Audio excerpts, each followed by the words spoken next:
Hi guys, welcome back to the my YouTube channel. जैसे कि मैं आप सभी को बता दूं, 10th और 12th स्टैंडर्ड के बाद जो इंजीनियरिंग का डिप्लोमा होता है जिसे पॉलिटेक्निक कहते हैं, उसकी जो एडमिशन प्रोसेस है वो कल से मतलब 10 अगस्त से शुरू हो चुकी है। तो इस साल कोरोना के वजह से ये जो एडमिशन प्रोसेस है ये टोटली ऑनलाइन हो चुकी है और आपको ये एडमिशन प्रोसेस घर घर बैठे ही करनी होगी। तो आपको रजिस्ट्रेशन करने से लेकर ऑप्शन फॉर्म फिलअप करने तक ये पूरी प्रोसेस ऑनलाइन घर बैठे ही करनी होगी। तो ये ऑनलाइन प्रोसेस आप कैसे करोगे, इसका क्या डिटेल शेड्यूल है और क्या मिस्टेक जो है वो आपको नहीं करने, इसके बारे में आज हम बात करने वाले हैं। अभी तक चैनल को सब्सक्राइब नहीं किया है तो प्लीज चैनल को सब्सक्राइब कीजिए और बेल आइकन को प्रेस कीजिए ताकि आने वाले कोई भी अपडेट्स की नोटिफिकेशन आप मिस ना कर सको। सबसे पहले आपको अपने क्रोम ब्राउजर में जाना है। ये मैं आपको प्रोसेस लैपटॉप पर करके दिखा रहा हूँ और अगर आप ये प्रोसेस अपने स्मार्टफोन पर कर रहे हो तो सिंपली आपको यहाँ पे क्रोम ब्राउजर में जाके थ्री डॉट पर क्लिक करके आपको डेस्कटॉप साइट पर क्लिक कर देना है। मतलब आपका जो स्मार्टफोन है वो पीसी की तरह काम करेगा। ओके, तो अब आपको सर्च करना है dt.com। तो उसके बाद जो पहला ऑप्शन है वहां पे क्लिक करना है। आपके सामने ये ऐसी एक वेबसाइट खुल जाएंगी। तो ये ऑफिशियल वेबसाइट है dtmaharashtra.gov.in। यहाँ पर आपको दो ऑप्शन दिखाई देंगे, पोस्ट एसएससी डिप्लोमा एडमिशन और पोस्ट एचएससी डिप्लोमा एडमिशन। अगर आप 10th के बाद ए डिप्लोमा कर रहे हो तो आपको पोस्ट एसएससी डिप्लोमा एडमिशन पे क्लिक करना है और अगर आप 12th के बाद ए डिप्लोमा में एडमिशन लेना चाहते हो तो आप पोस्ट एचएससी डिप्लोमा एडमिशन पर क्लिक कीजिए। हम पोस्ट एचएससी डिप्लोमा एडमिशन पर क्लिक कर रहे हैं। ओके, तो उसके बाद आपको अगेन दो ऑप्शन मिलेंगे, न्यू कैंडिडेट रजिस्ट्रेशन और रजिस्टर्ड कैंडिडेट लॉगिन। अगर आपने न्यू कैंडिडेट रजिस्ट्रेशन में गए, अभी तक आपने रजिस्ट्रेशन नहीं किया है तो उस पर मतलब पहले ऑप्शन पर क्लिक कर आप रजिस्ट्रेशन कर सकते हो।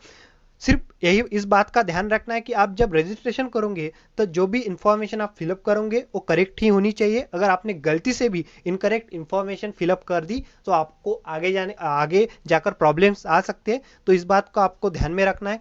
एक बार आपने रजिस्ट्रेशन कर दिया तो उसके बाद आपको एक आईडी और पासवर्ड मिलेगा, उसको यूज कर आप रजिस्टर्ड कैंडिडेट लॉगिन पर क्लिक कर आप ये लॉगिन कर सकते हो। तो अब आगे आपकी जो भी प्रोसेस होंगी, आपके चाहे वो डॉक्यूमेंट वेरीफाई करने हो या ऑप्शन फॉर्म फिलअप करना है, आगे जो भी प्रोसेस होंगी वो आपको इस पासवर्ड और आईडी का यूज कर ही करना होगा। इसको लॉगिन करके ही आपको सारी प्रोसेस करनी होंगी। तो अब हम देखने वाले हैं कि इसका जो शेड्यूल है ये इसका क्या शेड्यूल होने वाला है, ये प्रोसेस कब होने वाली है।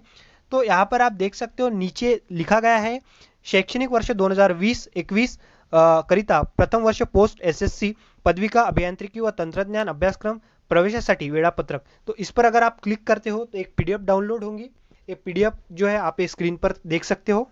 तो अब आप ध्यान से सुनिए, मैं आपको सबसे इंपॉर्टेंट बात बताने जा रहा हूँ। यहाँ पर आपको जो भी कैंडिडेट्स है यहाँ पे आपको दो ऑप्शन मिलेंगे। पहला ऑप्शन में उन्होंने बताया गया है कि अगर आपके पास इंटरनेट एक्सेस है या आपके पास मोबाइल स्मार्टफोन लैपटॉप है तो आप पहले ऑप्शन को सिलेक्ट कर सकते हो, जिसमें आपको जो टोटल वेरिफिकेशन है डॉक्यूमेंट्स का वो ऑनलाइन ही करना होगा, घर बैठे ही करना होगा।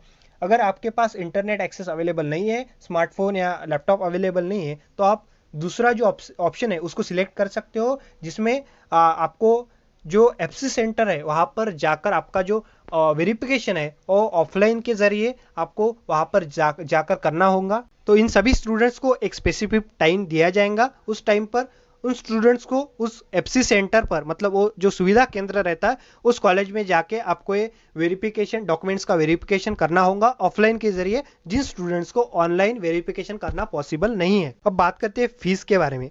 अगर आप ओपन कैटेगरी से हो तो आपको 400 रुपीज लगेंगे रजिस्ट्रेशन फीस के लिए। अगर आप रिजर्व कैटेगरी में आते हो, SC ST NT OBC, तो आपको 300 रुपीज लगेंगे रजिस्ट्रेशन के लिए।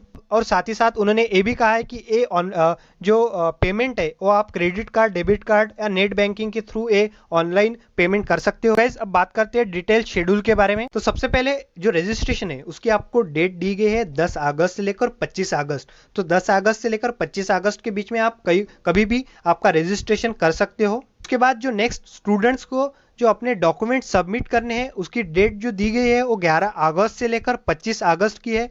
उसके बीच आपको अपने डॉक्यूमेंट्स सबमिट करने होंगे। यहाँ पे अगेन दो ऑप्शन है। जिन स्टूडेंट्स ने ऑनलाइन का ऑप्शन चूज किया है उन स्टूडेंट्स को ऑनलाइन घर बैठे ही ये जो डॉक्यूमेंट्स है वो सबमिट करने होंगे और उन स्टूडेंट्स की जो डॉक्यूमेंट्स है ये ऑनलाइन ही वेरीफाई होंगे। अगर उसमें कुछ मिस्टेक्स रही तो वो आपको जो आपके लॉगिन में पता चल जाएगा। उसके बाद जिन स्टूडेंट्स ने सेकंड वाला ऑफलाइन वाला ऑप्शन चूज किया है, उन स्टूडेंट्स को खुद एफसी सेंटर पर उस कॉलेज में जाके आपके डॉक्यूमेंट सबमिट करने होंगे। वो कॉलेज, वो एफसी सेंटर आपके जो डॉक्यूमेंट्स है वो वेरीफाई करेंगे। अगर उसमें कुछ मिस्टेक्स रही तो वो आपको कांटेक्ट करेंगे। के बाद नेक्स्ट आपकी जो प्रोविजनल मेरिट लिस्ट लगने वाली है वो 28 अगस्त को रिलीज होंगी। 28 अगस्त को आपकी प्रोविजनल मेरिट लिस्ट लगेंगी। अगर इस प्रोविजनल मेरिट लिस्ट में कुछ मिस्टेक्स रही तो वो ठीक करने के लिए आपको 29 अगस्त से लेकर 31 अगस्त तक टाइम दिया जाएगा। उस टाइम में आपको अगर इसमें कुछ मिस्टेक्स रही तो ठीक करना है। अगेन यहाँ पर आपको जिन स्टूडेंट्स ने ऑनलाइन वाला ऑप्शन चूज किया है उनको वो जो मिस्टेक्स है वो ऑनलाइन ही ठीक करनी होंगी, और जिन स्टूडेंट्स ने सेकंड वाला ऑफलाइन वाला ऑप्शन चूज किया है, मतलब प्रत्यक्ष स्क्रूटनी वाला ऑप्शन चूज किया है, उन स्टूडेंट्स को वहां पे मतलब एफसी सेंटर पर जाकर उन स्टूडेंट्स को अपनी मिस्टेक्स ठीक करनी होंगी। तो उसके बाद आपकी जो फाइनल मेरिट लिस्ट पब्लिश होंगी वो होंगी 2 सितंबर को। तो 2 सितंबर को जब फाइनल मेरिट लिस्ट लगेंगी तब आपको पता चलेगा स्टेट वाइज, डिस्ट्रिक्ट वाइज या कास्ट वाइज आपका क्या रैंक आता है। तो गाइज मैं आपको यहाँ पे एक इंपॉर्टेंट बात बताना चाहता हूँ, अगर आपके डॉक्यूमेंट्स में कुछ मिस्टेक्स रही तो वो आप 28 अगस्त को जब प्रोविजनल मेरिट लिस्ट लगेंगी उसके बाद आप ठीक कर सकते हो। पर जब 2 सितंबर को जब फाइनल मेरिट लिस्ट लगेंगी उसके बाद आपके इसमें कुछ भी मिस्टेक्स रही तो वो आप ठीक नहीं कर सकोगे। वो फाइनल मेरिट लिस्ट होंगी उसके बाद आप कुछ भी नहीं कर सकोगे। तो गाइस आपको जो प्रोसेस है ये टोटली ठीक से करनी होंगी, इसमें कुछ भी मिस्टेक नहीं करनी होंगी। अगर कुछ मिस्टेक्स होती भी है वो प्रोविजनल मेरिट लिस्ट से पहले आपको ठीक कर लेनी चाहिए। तो गाइज जिन स्टूडेंट ने अभी तक अपने डॉक्यूमेंट्स तैयार नहीं किए हैं तो आप प्लीज जल्दी से जल्दी ये डॉक्यूमेंट्स तैयार कीजिए। मैंने डिस्क्रिप्शन में पूरी जो लिस्ट है क्या क्या डॉक्यूमेंट्स आपको एडमिशन के लिए लगेंगे इसकी लिस्ट मैंने डिस्क्रिप्शन में दी है, वहां पे चेक कर सकते हो आप क्या डॉक्यूमेंट्स आपको लगेंगे।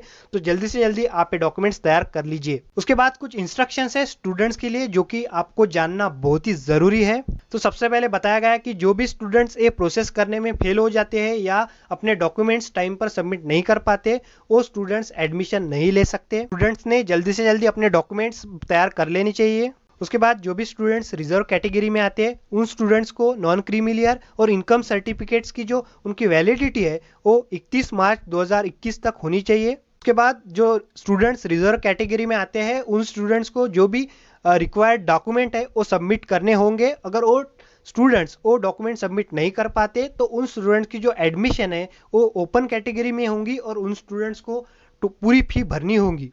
तो गाइज यही कुछ इंपॉर्टेंट इंस्ट्रक्शंस थे। तो गाइज ये जो प्रोसेस होने वाली है, कैसे होने वाली है, कब होने वाली है, ये मैंने आपको इस वीडियो में पूरी समझाई है ताकि आपसे कोई भी मिस्टेक ना हो पाए। उसके बाद भी अगर आपको डाउट्स हो तो मुझे आप कमेंट्स कर पूछ सकते हो। मैक्सिमम कमेंट्स के रिप्लाई देने की मैं कोशिश करता रहता हूँ। तो गाइज यही टोटल प्रोसेस थी एडमिशन के बारे में जो कि मैंने आपको इस वीडियो समझाई है। इन्फॉर्मेशन पसंद आई होंगी तो वीडियो को लाइक कीजिए, शेयर कीजिए, चैनल पर नए हो तो चैनल को सब्सक्राइब कीजिए और बेल आइकन को प्रेस कीजिए ताकि आप कोई अपडेट्स मिस ना कर सको। Thank you friends.